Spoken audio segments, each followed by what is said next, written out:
নবী সাল্লাল্লাহু আলাইহি ওয়াসাল্লাম একটা হাদিসের মধ্যে বলেছেন যে, হে আমার সাহাবীরা, তোমরা যারা এখন বেঁচে আছো, তোমরা এমন একটা যুগে বসবাস করছো, এই যুগে যদি ইসলামের 1/10 তোমরা ছেড়ে দাও, মানে 10% তোমরা ছেড়ে দাও, তাহলে তোমরা ধ্বংস হয়ে যাবে। 1400 বছর আগে নবী সাল্লাল্লাহু আলাইহি ওয়াসাল্লাম সাহাবীদেরকে এই কথা বলেছেন।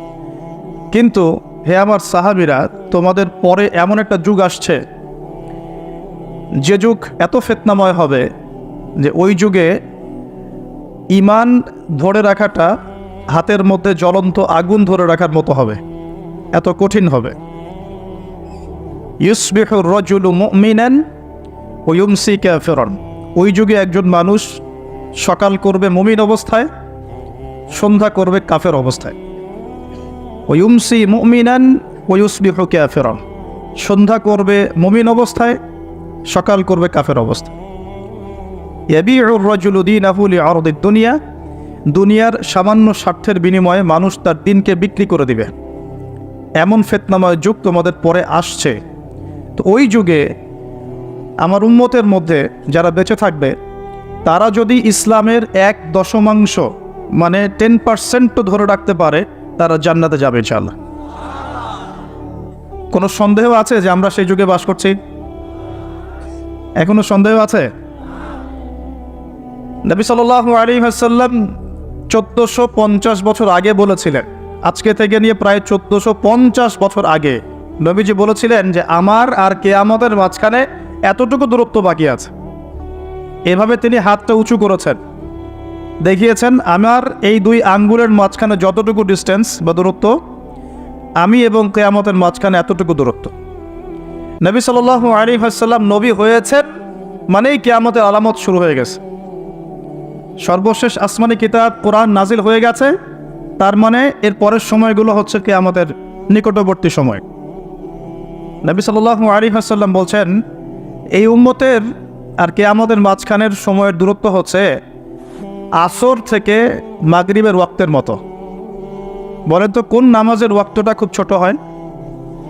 ফজর থেকে জোহর, জোহর থেকে আসর, না আসর থেকে মাগরিব? সবচেয়ে ক্ষুদ্র নামাজের ওয়াক্ত কিন্তু আসর থেকে মাগরিব।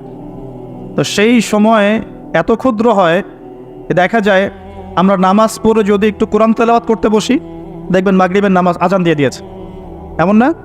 বিষয়টা এমন। আর নবীজি বলছেন, আমার উম্মত আর কিয়ামতের মাঝখানের ডিস্টেন্সটা এতটুকু, মনে হবে যেন আসর থেকে মাগরিবের ওয়াক্ত। আর এই কথাটা উনি বলেছেন 1400 বছর আগে। কত বছর ভাই? এখন 1450 বছর পরে কারো যদি বুঝতে বাকি থাকে যে সময় খুব কাছাকাছি, আমরা বলতে পারি, বলতে বাধ্য হব যে সেই ব্যক্তির হৃদয়ের চোখটা অন্ধ। সে ব্যক্তির কি হৃদয়ের চোখটা কি অন্ধ? ওর বাহ্যিক চোখ খোলা ঠিকই, বাইরের চোখে সব দেখে ঠিকই, কিন্তু ভিতরের চোখটা অন্ধ। আল্লাহ রাব্বুল আলামিন জাহান্নামীদের বৈশিষ্ট্য সম্পর্কে একটা আয়াতে বলেছেন, সূরা আরাফের মধ্যে 179 নম্বর আয়াতে আল্লাহ পাক বলছেন, ওয়ালাকাদ যারানা লিজাহান্নামা কাসীরাম মিনাল জিন্নি ওয়াল ইনস। আমি প্রচুর জিন আর মানুষকে দিয়ে জাহান্নাম পরিপূর্ণ করব, বলি নাউযুবিল্লাহ। আমি প্রচুর জিন আর মানুষকে দিয়ে জাহান্নাম পরিপূর্ণ করব, অথচ এই জিন আর মানুষকে আমি সৃষ্টি করেছিলাম আমার ইবাদত করার জন্য। যেমন সূরা জারিয়াতের 56 নম্বর আয়াতে আল্লাহ পাক বলেছেন, ওয়ামা খালাকতুল জিন্না ওয়াল ইনসা ইল্লা লিয়াবুদুন। আমি জিন আর মানুষকে শুধু আমার ইবাদত করার জন্য সৃষ্টি করেছি। যাদেরকে আল্লাহ পাক শুধু তার ইবাদত করার জন্যই সৃষ্টি করেছেন, সেই জিন আর মানুষদের মধ্যে বহু জিন আর মানুষ জাহান্নামে যাবে। কুদিয়াল আমর, এটা লিখিত হয়ে গেছে। কেন যাবে? আল্লাহ সূরা আরাফ 179 নম্বর আয়াতে নিজেই বলছেন, কারণগুলো হচ্ছে লাহুম কুলুবুন লা ইয়াফকাহুনা বিহা। জাহান্নামে যাওয়ার কারণ হচ্ছে তাদেরকে কলব দিয়েছিলাম, উপলব্ধি করতো না। তাহলে বুঝলাম হৃদয়ে কলব, বিবেক আল্লাহ যাদেরকে দিয়েছেন, তারপরে উপলব্ধি করতে পারে না, এটা জাহান্নামীদের বৈশিষ্ট্য। আর ওয়ালাহুম আযানুন লা ইয়াসমাউনা বিহা। তাদেরকে আমি কান দিয়েছিলাম, এই কান দিয়ে তারা শুনতো না। একটু লক্ষ্য করে দেখি, আমরা কিন্তু বাইরের কান দিয়ে সবাই শুনতে পারি, তাহলে এটা কোন কান যে কান দিয়ে সে শুনতো না? আমরা তো বাহিরের কান দিয়ে সবাই শুনি, তাহলে আল্লাহ যে বলছেন কান আছে কিন্তু শোনে না, তাহলে কোন কান দিয়ে শুনি না বলেন? হৃদয়ের কান দিয়ে, তার মানে আমাদের দুইটা চোখ দুইটা কান। আল্লাহ পাক আবার বলছেন ওয়ালাহুম আ'য়ুনুন লা ইউবসিরুনা বিহা, আমি তাদেরকে চোখ দিয়েছিলাম, চোখ দিয়ে দেখে নাই, বাহ্যিক চোখে আমরা সবাই দেখছি। তাহলে কোন চোখ অন্ধ? আল্লাহ পাক কোন চোখ অন্ধের কথা বলছে? আবু জেহেল এবং উমর রাদিয়াল্লাহু আনহু, এই দুই ব্যক্তি নবী সাল্লাল্লাহু আলাইহি ওয়াসাল্লামের দোয়ার দ্বার প্রান্তে ছিলেন। আল্লাহ নবীজি দোয়া করছেন, হে আল্লাহ, ইসলামের কঠিন সময় চলছে, মক্কায় অনেক জুলুম নির্যাতন চলছে, আল্লাহ তুমি এই দুই ব্যক্তির মধ্যে যে কোনো একজনকে হেদায়েত দিও। এই দুই ব্যক্তির মধ্যে যে কোনো একজনকে, যাকে তোমার পছন্দ, তাকে হেদায়েত দিয়ে তুমি দ্বীনের জন্য কবুল করো। সুবহানাল্লাহ। একজনের নাম আবু জাহেল, যার নাম আবুল হাকাম ইবনে হিশাম। আবু জাহেলের নাম কি? আবুল হাকাম ইবনে হিশাম, মানে আবু জাহেলের নাম কিন্তু আবুল হাকাম, জ্ঞানের পিতা, কিন্তু আমরা বলছি আবু জাহেল মানে অজ্ঞতার পিতা। কেন? কারণ সে বাহ্যিক জ্ঞানে পরিপূর্ণ ছিল, শরীয়তের গভীর জ্ঞান, শরীয়তের সত্য তার চোখে স্পষ্ট হয় না। আল্লাহ পাকের নিদর্শন একটার পর একটা দেখানো হয়েছে, কিন্তু তারপরেও সে ইসলাম কবুল করে নাই। এই কারণে আমরা তাকে বলি আবু জাহেল, অজ্ঞতার পিতা। অথচ তার নাম কিন্তু আবু জাহেল নয়, তার নাম আবুল হাকাম, জ্ঞানের পিতা।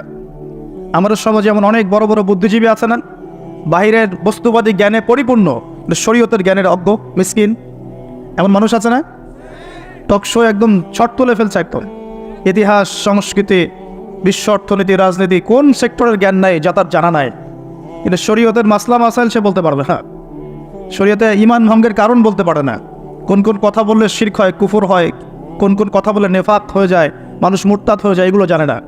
কিন্তু বাহ্যিক জ্ঞানে পরিপূর্ণ এরাও কিন্তু বর্তমান নব্য আবু জাহেল। এরা হচ্ছে বর্তমান সময়ের নব্য আবু জাহেল। আবু জাহেল কিন্তু জ্ঞানের পিতা ছিল। তো আবু জাহেল এবং ওমর রাদিয়াল্লাহু আনহুর মধ্যে আল্লাহ যাকে তোমার ভালো লাগে তুমি হেদায়েত দিয়ে ইসলামের জন্য কবুল করো, এটা দোয়া করছেন কে? মুহাম্মদুর রাসূলুল্লাহ সাল্লাল্লাহু আলাইহি ওয়াসাল্লাম। এবার আল্লাহ পাক হেদায়েত দিয়েছেন ওমর রাদিয়াল্লাহু আনহুকে। এই তো এখন এই দুই ব্যক্তিকে আমরা যদি ডক্টরের কাছে পাঠাই মনে করেন, এবং তাদের কান এবং তাদের চোখ টেস্ট করি, দেখা যাবে দুজনের কানই একই, দুজনের চোখই এক, দুজনেরই চোখ ভালো, দুজনেরই কান ভালো। তাহলে আবু জাহেলের কোন কান অন্ধ যার কারণে সে কোরআন শুনতে পারলো না, আর আবু জাহেলের কোন চোখ অন্ধ যার কারণে সে কোরআন দেখতে পারলো না, সত্য চিনতে পারলো না? বলেন, এটাকে বাহ্যিক চোখ না অভ্যন্তরীণ চোখ? আর ওমর রাদিয়াল্লাহু আনহুর কোন কান জিন্দা, জীবিত, যে কান দিয়ে তিনি কোরআনের মর্ম শুনতে পারলেন? কোন চোখ জীবিত, যেই চোখ দিয়ে তিনি সত্যটাকে খুঁজে পেলেন? বাহ্যিক চোখ না ভিতরের চোখ? তার মানে বুঝতে পারলাম এই আয়াতে আল্লাহ পাক আমাদের বাহ্যিক চোখ বাহ্যিক কানের কথা বলছেন না। আল্লাহ বলছেন প্রচুর জিনার মানুষ যে জাহান্নামে যাবে তার অন্যতম কারণ হচ্ছে তাদের কলব ছিল কিন্তু মরে গেছে, মৃত কলব। চোখ দিয়েছি দেখে নাই, মানে এই চোখ দিয়ে ঠিকই দেখেছে কিন্তু কলবের চোখ দিয়ে দেখতে পারে নাই। কান দিয়েছি শোনে নাই, মানে কান তো এই চোখ এই কান দিয়ে শুনেছে ঠিকই, এই কান দিয়ে সবই শুনেছে, কিন্তু এই কান দিয়ে কোরআন এবং সুন্নাহর মর্মমারি সত্য শুনতে পারে নাই। আল্লাহ পাক বলছেন উলাইকা কাল আনআম, এরা ছিল গবাদি পশু, জন্তু জানোয়ারের মতো। নাউযুবিল্লাহ। বাল হুম আদাল, বরং এরা তার চাইতেও নিকৃষ্ট ছিল। ওয়া উলাইকা হুমুল গাফিলুন, এরা ছিল গাফেল সম্প্রদায়, গাফেল। তাহলে আমরা এখানে বুঝতে পারলাম যদি আমরা কলবকে জিন্দা করতে না পারি এটা জাহান্নামে যাওয়ার কারণ, যদি আমরা ভিতরের চোখ দিয়ে দেখতে না শিখি এটা জাহান্নামে যাওয়ার কারণ, যদি আমরা ভিতরের কান দিয়ে শুনতে না শিখি এটা কি জাহান্নামে যাওয়ার কারণ। এখন 1450 বছর পরেও যাদেরকে বোঝাতে হচ্ছে যে সময় হাতে বেশি নাই, আলামাতুস সাআগুলো সব স্পষ্ট হয়ে যাচ্ছে, তাদের হৃদয়ের চোখটা অন্ধ না, ভিতরের কানটা অন্ধ না, কলবগুলো মরে গেছে না? আমি আপনাদেরকে কিছু দৃষ্টান্ত দেখাচ্ছি, যে দৃষ্টান্তগুলো আমাদের ঢাকা শহরের সাথেও মিলে যাবে, বড় বড় সব শহরের সাথে তো মিলে যাবেই। আমরা যে সমাজে বাস করি, বাংলাদেশ, ঢাকা শহর, আমরা ঢাকার বাসিন্দা, আমাদের সাথে আরও জাজল্যমানভাবে মিলে যাবে। এটা শুধু একটা শহরের গল্প নয়, বরং এটা হচ্ছে পুরো বিশ্বের সমস্ত বস্তুবাদী শহরের গল্প। পুরো বিশ্বের যত বস্তুবাদী শহর আছে সবারই গল্প এখন সেম, কারণ পুরো বিশ্বটা এখন হচ্ছে একটা গ্লোবাল ভিলেজ, মানে বিশ্বায়নের যুগ চলছে। এক জায়গায় ঢিল দিলে তরঙ্গ সারা বিশ্বে ছড়িয়ে পড়ে না? তো পুরো বিশ্বের গল্পই এটা, আর স্পেশালি আমাদের ঢাকা শহরেরও গল্প এটা। আমরা যেখানে বসবাস করছি, কোরআন এবং হাদিসের ভাঙাচুরা এলেম কালাম দিয়ে মনে হচ্ছে এখন পর্যন্ত যে আমাদের উপরে আল্লাহ পাকের গজবটা আসে নাই, এটাই হচ্ছে আল্লাহর রহমত। আমার কথা হয়তো সবাই বুঝতে পারবেন না, তবে জ্ঞানী মানুষ বুঝবেন ইনশাআল্লাহ। এখন পর্যন্ত যে আল্লাহ পাকের গজবগুলো আসে নাই, এটাই আল্লাহর সবচেয়ে বড় রহমত। আশার যে পাপগুলো আছে, এই কোনো পাপ করতে আমরা এখন বাদ দিচ্ছি না। আশা গজবকে ডেকে নিয়ে আসার যে পাপগুলো আছে, এই পাপের কোনোটা করতে ঢাকা শহরের অধিবাসীরা এখন বাদ দিচ্ছে না। আমি কোরআন এবং হাদিস লাস্ট 1 মাস থেকে এই গজব সংক্রান্ত বিষয়গুলো ঘাটাঘাটি করছিলাম। যখন থেকে যে ভূমিকম্প, টার্কি সিরিয়ার ঘটনাগুলা, ইউক্রেন রাশিয়ার বা ন্যাটো রাশিয়ার যে কনফ্লিক্ট, এই মহামারী, তা করোনা, কোভিড, বৈশ্বিক অর্থনৈতিক মন্দা, এই যে সমকালীন ইস্যুসগুলো চলছে, এগুলোর সাথে যখন আখিরুজ্জামানের হাদিসগুলোকে স্টাডি করছিলাম, তখন বুঝতে পারলাম যে স্পেশাল যে 10টা 15টা বা 20টা পাপ আছে, সর্বোচ্চ 20টা হবে, মেজর 10টা, এই 10-15টা 20টা পাপ যখন সারা বিশ্বে ছড়িয়ে পড়ে, তখন বিশ্বের অবস্থা এমন হবে যেমনটা এখন হয়েছে। কোরআন এবং সুন্নাহ A to Z ঘেটে ফেললে আপনি এগুলোই পাবেন, কিন্তু আমি আপনাদের স্টাডি করার স্বার্থে সহজ করে দিচ্ছি, চেষ্টা করছি, কারণ স্টাডির কোনো শেষ নাই। আমি যতটুকু বলবো এখান থেকে আপনি আবার স্টার্ট করতে পারবেন। একটা আমি আপনাকে বেস দিচ্ছি, এর উপর দাঁড়িয়ে আপনি আরও স্টাডি করতে পারবেন। আমার জ্ঞান তো চূড়ান্ত নয়, জ্ঞানের কোনো শেষ আছে? সর্বপ্রথম যে পাপের কারণে আল্লাহর গজব, আসমানের বালা, জমিনের বালা নেমে আসে, তার নাম হলো শিরক। তার নাম কি? এখন পুরো বিশ্বের বড় বড় যে বস্তুবাদী শহরগুলো আছে, সবগুলোর বেশিরভাগই শিরকে নিমজ্জিত আছে। আর এই শিরক শুধুমাত্র আল্লাহ ছাড়া মূর্তি পূজা করাই শিরক নয়, শুধুমাত্র আল্লাহ ছাড়া চন্দ্র, সূর্য, গ্রহ, নক্ষত্রের পূজা করাই শিরক নয়, শুধুমাত্র এই আল্লাহর সন্তান আছে এই ঘোষণা দেওয়ার নামই শিরক নয়। আমরা আমাদের শহরগুলোর মধ্যে আল্লাহ পাকের হালালকে হারাম করে নিয়েছি, হারামকে হালাল করে নিয়েছি, এটাও একটা শিরক, এটা একটা কুফর। আর এই শিরকের মধ্যে আমাদের পুরো ঢাকা শহর ডুবে গেছে অলরেডি। আমরা আল্লাহ পাকের হালালকে হারাম করে নিচ্ছি, আল্লাহর হালালগুলো হারাম করছি, হারামগুলো হালাল করছি। আরও আছে, আমরা মনে করি যে অমুসলিমরাই মনে হয় শিরক করে, অথচ এখন মুসলিমদের মধ্যে বহু মানুষ কবর পূজা করছে, কবরে গিয়ে সেজদা করে। তার ধারণা কবরের শায়িত মানুষ তাকে ভালো মন্দ দিতে পারে। কবরের শায়িত মানুষকে আমার কল্যাণ অকল্যাণ করতে পারবে? আমরা জানি যে নবী মুহাম্মদ সাল্লাল্লাহু আলাইহি ওয়াসাল্লাম সুপারিশ করবেন, ঠিক আছে? তার সুপারিশে কবিরা গুনাহগার ব্যক্তিরা জাহান্নাম থেকে বের হয়ে আবার জান্নাতে যাবে ইনশাআল্লাহ। আমরা জানি আল কোরআন সুপারিশ করবে, আমরা জানি যে রোজা, সওম সুপারিশ করবে, আমরা জানি দান সদকা কিয়ামতের মাঠে বান্দাকে ছায়া দিবে, কোরআনে সূরা আলে ইমরান, সূরা বাকারা, সামিয়ানার মতো বান্দাকে ছায়া দিবে। আমরা জানি আলেম ওলামা সুপারিশ করবে, হাফেজে কোরআন সুপারিশ করবে, আমরা জানি শহীদগণ সুপারিশ করবে। সুপারিশ এক জিনিস, কিন্তু মৃত মানুষ কি আমাকে কল্যাণ অকল্যাণ দিতে পারে? তো মুসলিমদের মধ্যে বহু মানুষ এখন কবর পূজা করছে না? হ্যাঁ। এই শিরকটা কি ঢাকার মতো বড় বড় শহরগুলোতে নাই? বাংলাদেশে নাই? কোনো কোনো ক্ষেত্রে এরকম কবর পূজারীরা নিজেদের নাম দিয়ে দিয়েছে ওরা সুন্নি, নিজে করছে কবর পূজা, নাম দিয়ে রেখেছে আমি সুন্নি। এই টাইটেলটা পবিত্র টাইটেল। সুন্নি মানে কি? যে সুন্নতের অনুসরণ করে। সুন্নি মানে কি? যে নবীর সুন্নতের অনুসরণ করে। একটা দলিল দেখেন তো, নবী সাল্লাল্লাহু আলাইহি ওয়াসাল্লাম কারো কবরে সেজদা দিয়েছেন? সাহাবীগণ কারো কবরে সেজদা দিয়েছেন? সাহাবীগণ কোনো মৃত মানুষের কাছে দোয়া করেছে? তাহলে এই কাজগুলো কি শিরক হচ্ছে না? এই জিনিসগুলো চলছে, এগুলো আল্লাহর গজব নামিয়ে নিয়ে আসে। আরও আছে, আমরা শিরক মানে শুধু এটাই মনে করি যে আল্লাহর জন্য নামাজ পড়তে হবে, অন্য কারোর জন্য পড়া যাবে না, আল্লাহর জন্য কোরবানি করব, অন্য কারোর জন্য করা যাবে না। কিন্তু আমরা এখন কি করছি জানেন? আমরা রাজনীতি, অর্থনীতি, এমনকি শিক্ষানীতির মধ্যেও শিরকি আকীদা ঢুকিয়ে দিয়েছি। যেমন রাজনীতির মধ্যে ঢুকিয়েছি সমস্ত ক্ষমতার উৎসকে জনগণ, এটা আমাদের একটা পলিটিক্যাল কনসেপ্ট, তাই না? আল্লাহ পাক বলছেন তাবারাকাল্লাযী বিয়াদিহিল মুলক, তাবারাকাল্লাযী বিয়াদিহিল মুলক, সূরা মুলকের 1 নম্বর আয়াত। এবং এই সূরা মুলক আল্লাহ পাক আপনাকে রাতের বেলা পড়তে বলেছেন। রাতের বেলা পড়লে আপনি কবরের আযাব থেকে বেঁচে থাকবেন ইনশাআল্লাহ। কেন বেঁচে থাকবেন? কারণ এখানে আল্লাহ পাকের একনিষ্ঠ তাওহীদের বর্ণনা দেওয়া আছে, যা আপনাকে কবরের আযাব থেকে কে বাঁচাবে? আল্লাহ, তাওহীদ, আল্লাহ বাঁচাবেন ইনশাআল্লাহ। এর প্রথমেই আল্লাহ বলছেন তাবারাকাল্লাযী, বরকতময় সেই আল্লাহ, বিয়াদিহিল মুলক, যার হাতে হচ্ছে সমস্ত কর্তৃত্ব, ক্ষমতা। ক্ষমতার মালিক কে? আল্লাহ পাক সূরা আলী ইমরানে বলছেন কুলিল্লাহুম্মা মালিকাল মুলক, হে আল্লাহ, বলো আল্লাহ, হে আল্লাহ তুমি হচ্ছ রাজত্বের মালিক। রাজত্বের মালিক কে? তুতিল মুলকা মান তাশা, তিনি যাকে ইচ্ছা রাজত্ব দেন। ওয়া তানজিউল মুলকা মিম্মান তাশা, যার থেকে ইচ্ছা রাজত্ব কেড়ে নেন। তাহলে এর মালিককে, ফেরাউনকে কে রাজত্ব দিয়েছিল আর তাকে কে ডুবিয়ে দিয়েছে? তাহলে দেয়ার মালিককে, ডুবিয়ে দেওয়ারও মালিককে। আবার দাউদ আলাইহিস সালামকে কে দায়িত্ব দিয়েছিল? সুলাইমান আলাইহিস সালামকে কে এই বিশ্বের শাসক বানিয়েছে? ইউসুফ আলাইহিস সালামকে জেলখানা থেকে বের করে মিশরের শাসক কে বানিয়েছে? মুহাম্মদ সাল্লাল্লাহু আলাইহি ওয়াসাল্লামকে মক্কা থেকে শূন্য হাতে মদিনায় নিয়ে গিয়ে মদিনার শাসক কে বানিয়েছে? তো এটা দেয়ার মালিককে। আল্লাহর মনোনীত বান্দাগণ যখন দায়িত্ব পেয়েছেন, তারা কি আল্লাহর বিধান বাদ দিয়ে অন্যের বিধান দিয়ে দাসত্ব করেছে? তাহলে আমরা তো খলিফা শব্দই বুঝি না। আমরা এই পৃথিবীতে কার খলিফা? আমরা এই দুনিয়ায় কার খলিফা?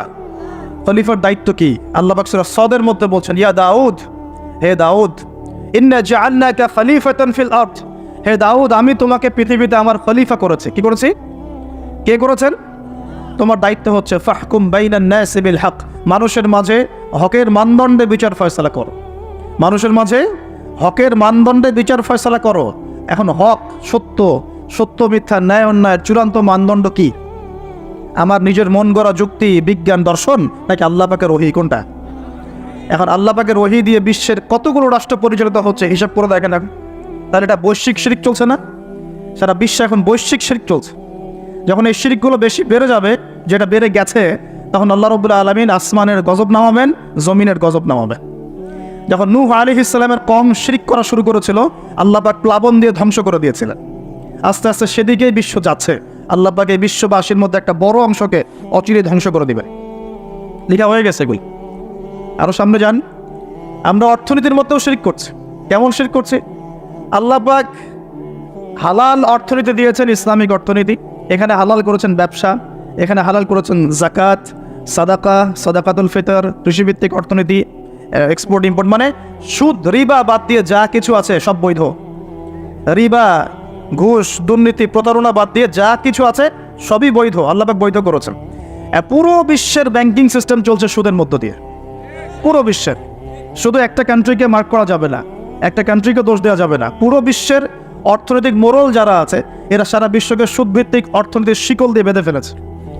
এখান থেকে কেউ বের হতে পারছে না এখন। তো সারা বিশ্বে আল্লাহর দেওয়া অর্থনীতি বাদ দিয়ে মানুষের অর্থনীতি চলছে না? এটা শিরক না কুফর? নাকি তাওহীদ সুন্নাত? কোনটা? এটা শিরক কুফর না? যখন আল্লাহ পাকের হালালকে আপনি হারাম করে নেবেন, আল্লাহর হারামকে হালাল করে নেবেন, জেনে রাখবেন যেটা একটা শিরকি আকীদা, একটা কুফরি আকীদা। এটা কাজ করা হচ্ছে। আর যখন একটা এলাকার মানুষ শিরক আর কুফরে থাকবে, আল্লাহর কি বরকত নেমে আসবে না আযাব নেমে আসবে? এই জন্যই তো আযাব আসছে। আমরা তো আযাব দেখে বস্তুবাদী সমাধান খুঁজি। কি সমাধান? ভূমিকম্প আসছে, অতএব এখন ভালো ভালো সিমেন্ট দিয়ে বাড়ি বানাও শক্ত করে, যাতে ভূমিকম্পে না নড়ে। আমরা বস্তুবাদী সলিউশন খুঁজি আর কি। বেশি বেশি আশ্রয় কেন্দ্র খোলো, যাতে করে পরবর্তীতে ওখানে গিয়ে উদ্ধার করা যায়। হ্যাঁ, ব্যাকআপ চিন্তা করি যে কী করা যায়, কোনো প্রযুক্তি বের করি যাতে আগে থেকেই ভূমিকম্পের সতর্কবার্তা দেওয়া যায়। আমরা বস্তুবাদী চিন্তা করি না। আর সলিউশন হচ্ছে, আমরা যদি শিরক আর কুফর থেকে তওবা করতাম, আল্লাহ গজব উঠিয়ে নিতেন। গজব দেওয়ার মালিককে, উঠিয়ে নেওয়ার মালিককে।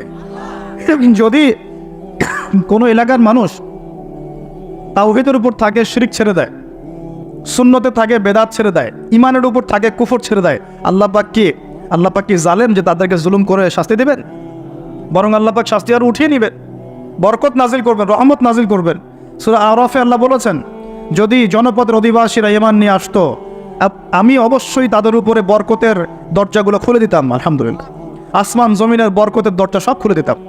কিন্তু জনপদের অধিবাসী তো ঈমান আনবে না, কারণ মনে করছে যে আমরাই সব। মানুষ এখন এই পৃথিবীর বেশিরভাগ মানুষ মনে করে যে মানুষই সব কিছু, মানুষই সব কিছু, মানে এই সভ্যতার কারিগর হচ্ছে মানুষ। মানুষ এমন মনে করে। অথচ সভ্যতা শুরু হয়েছে নবীদের হাতে, সভ্যতা শেষও হবে নবীদের হাতে। সভ্যতা শুরু হয়েছে কোন নবীর হাতে বলেন? এই পৃথিবীতে সর্বপ্রথম কৃষিকাজ করেছেন কোন নবী জানেন? আদম আলাইহিস সালাম। আর এমন কোনো নবী নাই আল্লাহ পাকের যে নবী কৃষিকাজ এবং পশুপালন করেন নাই। এমন কোনো নবী নাই যিনি কৃষিকাজ, পশুপালন করেন নাই। এটা নবীদের সুন্নত। কারণ নবীদেরকে মানুষকে সঠিক পথে আনতে হয়। যখন আপনি পশুপালন করবেন, কৃষিকাজ করবেন, তখন কিন্তু আপনার মধ্যে একটা ধৈর্য বাড়বে, মানুষকে নেতৃত্ব দেওয়ার একটা ক্ষমতা তৈরি হবে। তো মুসা আলাইহিস সালামকে আল্লাহ পাক 10 বছর ওই কৃষিকাজ করিয়েছেন, ফার্মে কাজ করিয়েছেন। শুআয়ব আলাইহিস সালামের ফার্মে তিনি 10 বছর কাজ করেছেন। কারণ বনু ইসরায়েলের মতো একটা ছিন্ন ভিন্ন জাতিকে তাকে নেতৃত্ব দিতে হতো। আল্লাহ পাক আগে তাকে তৈরি করেছেন। আল্লাহ বলেছেন ওয়াসতানাতুকা লিনাফসি, আমি নিজের জন্য তোমাকে তৈরি করেছি আগে। তো এই যে কৃষিকাজকে খারাপ মনে করবেন না, এগুলো যারা করেন মনোকষ্টে ভুগবেন না যে আপনি দরিদ্র, আপনার মান সম্মান কম, এমন নয়। আপনি বরং সম্মানিত মানুষ, কারণ আপনি নবীদের সুন্নতের পেশায় আছেন, মাশাআল্লাহ। তো যেটা বলছিলাম, যখন শিরক আর কুফর বাড়তে থাকে একটা জনপদের মধ্যে, তখন আল্লাহর আযাব গজব নামতে থাকে। এই সমস্যাগুলো আমাদের শহরে নাই? শিরক আর কুফরে ভর্তি হচ্ছে না দিন দিন? আমাদের শহরে পেপার পত্রিকা খুললেই দেখা যায় রাশিফল।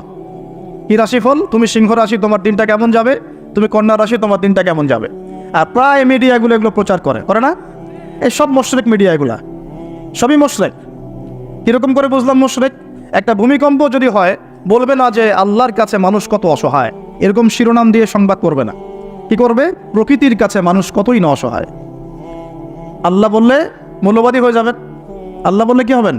তখন মৌলবাদী হয়ে যাবেন। প্রকৃতির শব্দ চুজ করে কথা বলুন। প্রকৃতির কাছে আমরা কত অসহায়। কে প্রকৃতি? প্রকৃতি কি, কাকে বলে, কত প্রকার, কি কি সংজ্ঞা দেখ। প্রকৃতি কে? প্রকৃতিকে সৃষ্টি করলো, এটা কত প্রকার, কি কি, কে কে তাকে নিয়ন্ত্রণ করে, এগুলো বলবে না? মানুষের ব্রেন ওয়াশ করে ফেলা হচ্ছে এগুলো দিয়ে। এ রাশিফল সবার মাথায় ঢুকিয়ে দেওয়া হচ্ছে রাশিফল। আজকের দিনটা কেমন যাবে, আজকের দিন কেমন যাবে বেটা তুমি জানো? কালকের দিন তোমার কেমন যাবে তুমি জানো? মানুষের জ্ঞান তো এতই ক্ষুদ্র যে মানুষ এটাই জানে না আগামীকাল তার সাথে কি হবে। মানুষের জ্ঞান কত ক্ষুদ্র একটু দেখেন। আপনার নিজের সাথে আগামীকাল কি হবে আপনি তাই জানেন না। কে গ্যারান্টি দিতে পারবে সে তার সাথে আগামীকাল কি হবে? যে মানুষ এটাই জানে না যে তার সামনে আগামীকাল কি হবে, সেই মহাবিশ্বের রব আল্লাহর জ্ঞানকে পরিব্যাপ্ত করতে পারবে? নাকি আল্লাহ পাকের জ্ঞানের সামনে তার জ্ঞান নিতান্তই ক্ষুদ্র? আর আমরা এখন আমাদের এই ক্ষুদ্র জ্ঞান নিয়ে মহাবিশ্বের স্রষ্টা আল্লাহর জ্ঞানকে পেনিট্রেট করতে যাচ্ছি, আল্লাহর বিধানকে চ্যালেঞ্জ করছি, আল্লাহর বিধান কোরআন সুন্নাহর বিরুদ্ধে চ্যালেঞ্জ করছি, বিভিন্ন কলাম লিখছি, বই লিখছি, বক্তব্য দিচ্ছি, লিখছি না? তাহলে আমরা কি আল্লাহ পাকের সাথে আল্লাহ দ্রোহিতা করছি না? এবং আল্লাহর রহমত নেমে আসবে না আযাব আসবে? ভালো করে মাথায় বোঝেন লেকচারগুলো, তারপরে আসেন। এই রাশিফল কি শিরক না কুফর না ঈমান, কোনটা? এগুলো শিরক না? ঢাকা শহরের অলি গলিতে এখন দেখা যায় আংটি বিক্রেতা বিভিন্ন আংটি বিক্রি করছে এবং তাকে রোগ ভালো হওয়ার গ্যারান্টি প্রদান করছে। এভাবে রোগ ভালো হয়? আংটি পড়েছেন, যদি ওর উপর বিশ্বাস স্থাপন হয় যে এই আমার রোগ ভালো করবে, তাহলে শিরক হবে না ঈমান থাকবে না চলে যাবে? কি হবে? কল্যাণ অকল্যাণের মালিককে, রোগ দেওয়া ভালো করার মালিককে। এখন বলতে পারেন তাহলে কি চিকিৎসা করব না? অবশ্যই চিকিৎসা করবেন। কেন চিকিৎসা করবেন? কারণ আমাদের নবীজি বলেছেন আল্লাহ এমন কোনো রোগ নাজিল করেন নাই যার শেফাও নাজিল করেন নাই। আল্লাহ পাক এমন কোনো রোগ নাজিল করেন নাই যার চিকিৎসা আল্লাহ নাজিল করেন নাই। মানে প্রতিটা রোগেরই চিকিৎসা আছে, অতএব চিকিৎসা করবেন। কিন্তু একটা জড়বস্তু আপনার রোগ ভালো করতে পারবে? কেউ কেউ টিয়া পাখি নিয়ে রাস্তায় ঘাটে বসে আছে ঢাকা শহরে, এগুলো চলতে ফিরতে দেখতে পারবেন আপনি। একটু ফিলোসফার হন, চোখ দিয়ে দেখেন। ফিলোসফি খারাপ জিনিস না। ফিলোসফি মানে দর্শন, আপনাকে ভেতর থেকে দেখতে শেখাবে।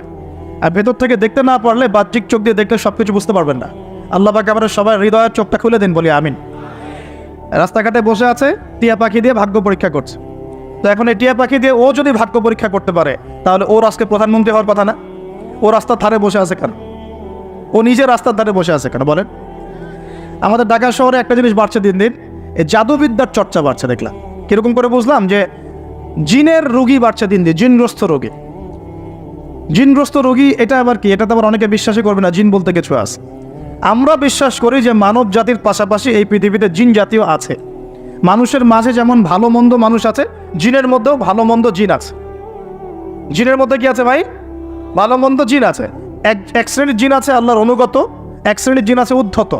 উদ্ধত জিনগুলো মানুষের ক্ষতি করে, এবং যখন মানুষ আল্লাহর বিধান মানে না, পাক পবিত্র থাকে না, জিকির আজগার করে না, দোয়া কালাম পড়ে না, হ্যাঁ কোরআন তেলাওয়াত ছেড়ে দেয়, তখন জিন মানুষকে ধরে।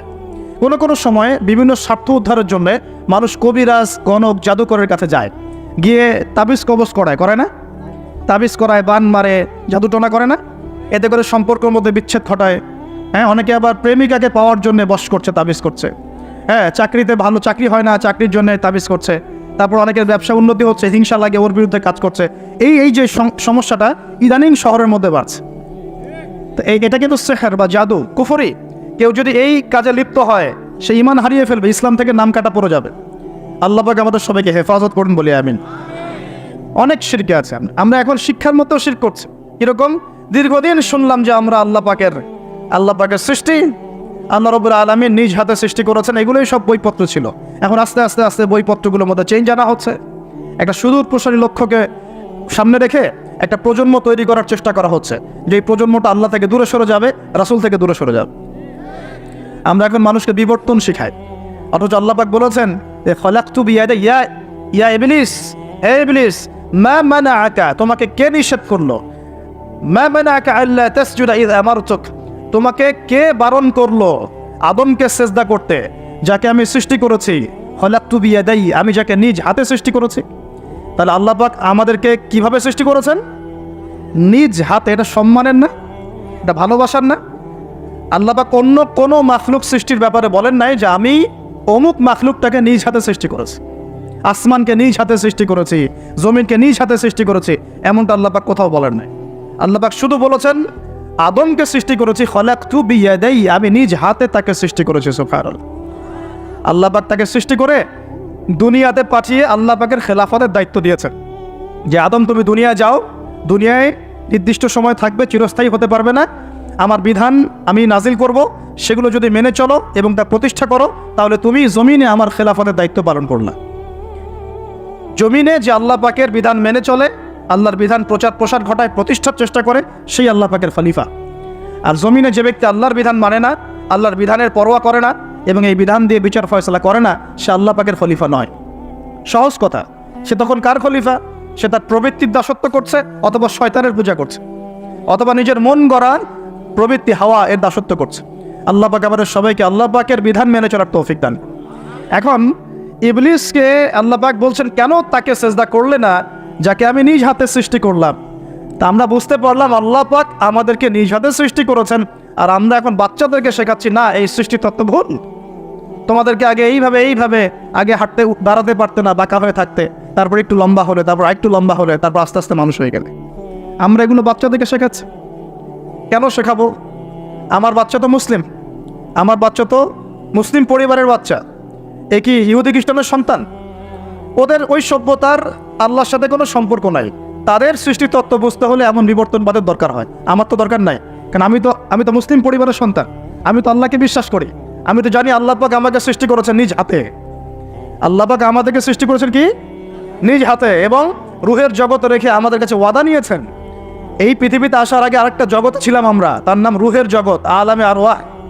আমরা তো এই পৃথিবীর বাসিন্দা নই, আমরা জান্নাত থেকে এখানে আসছি। সুবহানাল্লাহ। এটা তো আমাদের নোংরা জায়গা, এটা হচ্ছে আমাদের থাকার জন্যে নোংরা জায়গা। আমরা তো জান্নাত থেকে এসেছি এখানে। হাই ক্লাস থেকে লো ক্লাসে আসলে মানুষ খুশি হয়? জান্নাত হাই ক্লাস না দুনিয়া হাই ক্লাস? আমাদের পিতামাতাকে জান্নাতে রাখা হয়েছিল, সেখান থেকে আমরা এখানে এসেছি, এখান থেকে আসি নাই।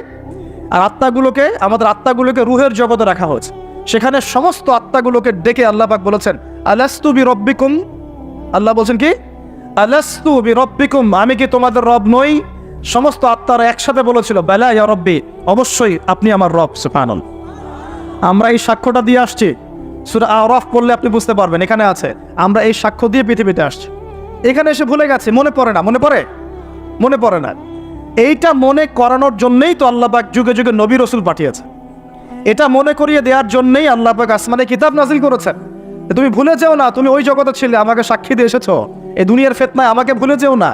নবীগণ এসেছেন, হেদায়েতের বাণী শুনিয়েছেন, আসমানে কিতাব নাজিল হয়েছে, আমরা সেই কিতাব পেয়েছি। এই সিলসিলা চলতে চলতে আদম থেকে নিয়ে মুহাম্মদ সাল্লাল্লাহু আলাইহি ওয়াসাল্লাম পর্যন্ত প্রায় 1,24,000 নবী আল্লাহ পাঠিয়েছে। তার সর্বশেষ নবীর নাম কে? মুহাম্মদ রাসূলুল্লাহ সাল্লাল্লাহু আলাইহি ওয়াসাল্লাম। এর আগে তাওরাত, জাবুর, ইনজিল সবই আল্লাহর পক্ষ থেকে এসেছিল। মানুষ যখন সেগুলোকে বিকৃত করেছে, আল্লাহ পাক আবার নতুন করে বিধান পাঠিয়েছে। এই সর্বশেষ বিধান কোনটা? আল কোরআন, এবং তার ব্যাখ্যা কি আছে? হাদিস। এই কোরআন হাদিস ঘাটাঘাটি করলেই আমরা পেলাম যে একটা জনপদের মানুষ যখন এমন শিরক আর কুফরে নিমজ্জিত থাকে, তখন আল্লাহর পক্ষ থেকে আযাব আসে। এন্ড আমরা কি সেই পাবে নাই ভাই? আপনার উপরের লেভেলের সিস্টেম থেকে শুরু করে নিয়ে একদম এই শিক্ষাক্ষেত্র বলেন, হাতের আংটি বলেন, চিন্তা চেতনা বলেন, হ্যাঁ, রাস্তাঘাটের ওই যে গণকের কথা বলেন, কবিরাজের কথা বলেন, জাদুবিদ্যার চর্চা বলেন, হ্যাঁ, ওই ভাগ্য গণকের কথাই বলেন, রাশিফলের কথাই বলেন, সব আমরা শিরকের মধ্যে লিপ্ত আছে। এর পাশাপাশি আমরা কবর পূজা করছি, মাজার পূজা করছি, আমরা আল্লাহ ছাড়া অন্য কারোর জন্য জবাই করছি, মানত করছি, কসম করছি, কুরবানি করছি, কোনো জায়গায় আমরা আগুনেরও পূজা করছি। আগুনের সামনে দাঁড়িয়ে মাথা নত করছি না? আবার কোনো কোনো জায়গায়, কিছু বড় বড় জায়গায় পর্যন্ত নীরবতা পালন